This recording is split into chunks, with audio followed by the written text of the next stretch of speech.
上卖天，下卖地，中间卖空气。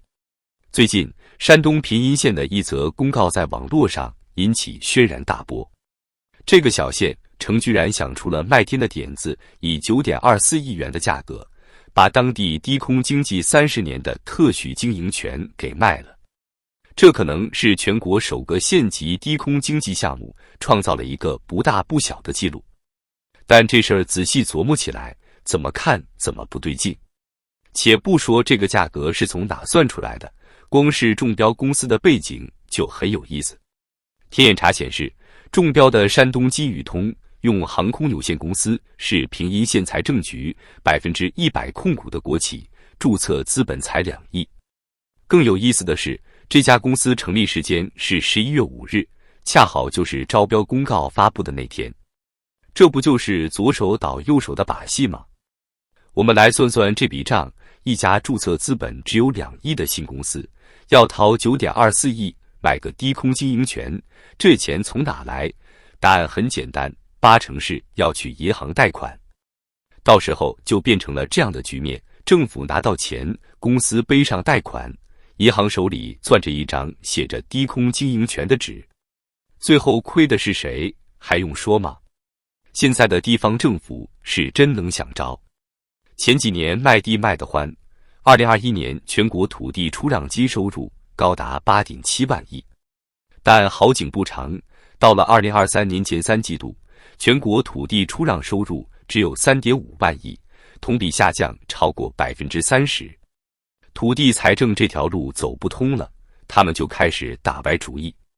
去年乐山把大佛30年经营权卖了17亿，前几个月河南有地方想出个收集雨水的专利费，现在山东平阴又开始卖天了。按这个势头发展下去，以后连呼吸空气都得付费不成。最讽刺的是，这些所谓的创新模式背后折射出的是地方政府的窘境。据财政部数据，2024年前10个月，地方政府债务余额已经突破40万亿。而今年1至10月，全国土地出让金收入同比降幅超过20%。地方政府现在就像是在玩击鼓传花，银行不敢借钱给房企，房企就买不起地，政府卖不出地就还不了债，最后只能想方设法创造一些新的资产去套现。这不，天空都被他们盯上了。官方给这个项目起了个好听的名字，叫低空经济，说是要发展通航产业。但你认真想想，一个县级市场能支撑起多大的通航产业？就算真要发展，也不至于非得把经营权打包卖30年吧？这分明就是变相融资，给银行一个所谓的抵押物罢了。其实，平阴县这次卖天并不是偶然事件，而是一个必然的结果。我们不妨算算政府手里还有什么可以卖的。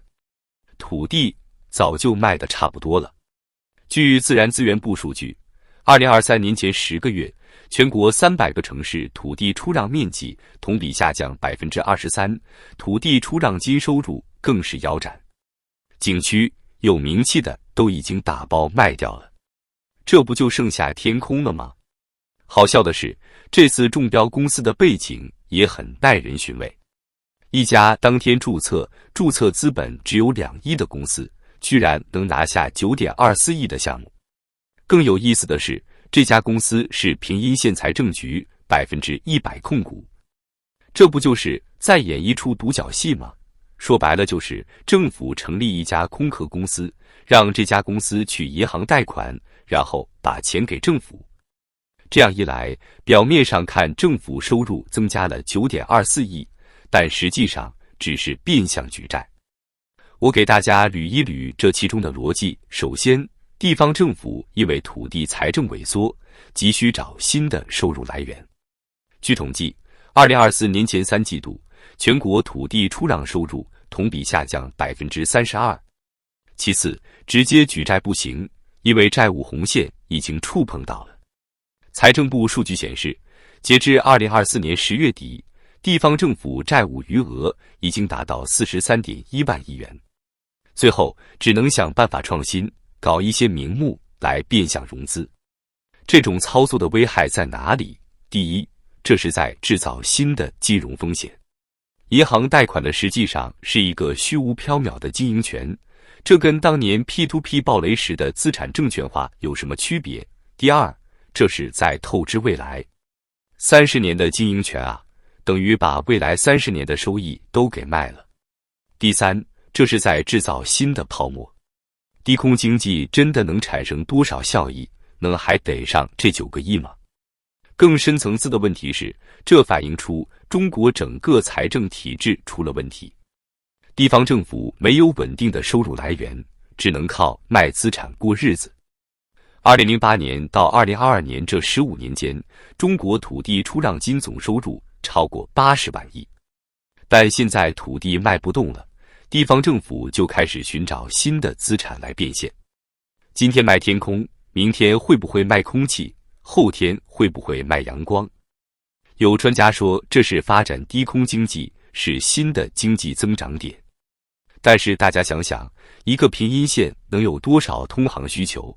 就算真要发展通航产业，需要垄断性的把经营权打包卖30年吗？这不是在为了短期的资金需求而牺牲长期发展的可能性吗？说到底，这次平阴县卖天事件不过是冰山一角。它暴露出的是整个经济体系深层次的问题。我们先看看这些年地方政府的创收史，最早是卖地，后来是卖景区，像乐山大佛这样的文化遗产也被打包卖了，现在连天空都开始卖了。这不禁让人担忧，我们的公共资源到底还能被变现到什么程度？更让人担心的是这种融资模式的连锁反应。我们来算一笔账，平阴县 GDP 去年才300多亿，现在为了融资 9.24 亿，就把未来30年的低空经营权给卖了。那么，第一，这笔钱怎么还？按照一般贷款利率计算，每年光利息就得5000多万。平阴县的低空经济能创造这么多收益吗？第二，这种模式会不会在全国蔓延？据不完全统计，目前全国至少有200多个县市在推进所谓的低空经济。如果都学平阴这么搞，那将形成多大的金融风险？第三，这对实体经济有什么影响？比如无人机配送企业以后，是不是得交过路费？新兴产业的发展会不会因为这种垄断性经营而受阻？有意思的是，当我们把目光投向那些发达国家，却发现他们从来不会这么干。美国的地方政府会去卖空域的经营权吗？不会。德国会把文化遗产打包卖30年吗？也不会。为什么？因为他们的财政收入来源是稳定的，主要依靠税收，而不是靠变卖资产。再看看中国的数据，2024年前3季度，全国税收收入 15.8 万亿，同比只增长 1.4%。而且其中相当一部分要上缴中央，地方政府实际可支配的财力严重不足，这才是问题的根源。现在的情况是土地财政难以为继，房地产市场持续低迷，地方债务高企。在这种背景下，地方政府开始把主意打到了天上。但是把天空都卖了就能解决问题吗？显然不能。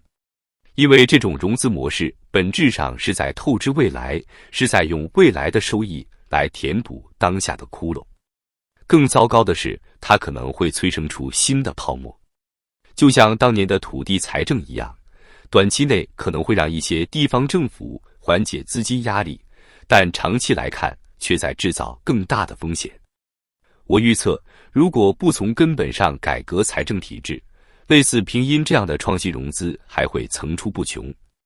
也许明天就会有人想出卖地下水资源的经营权，后天可能就轮到空气使用权，到那时，中国的公共资源会被切割成多少块，会被打上多少个价格标签。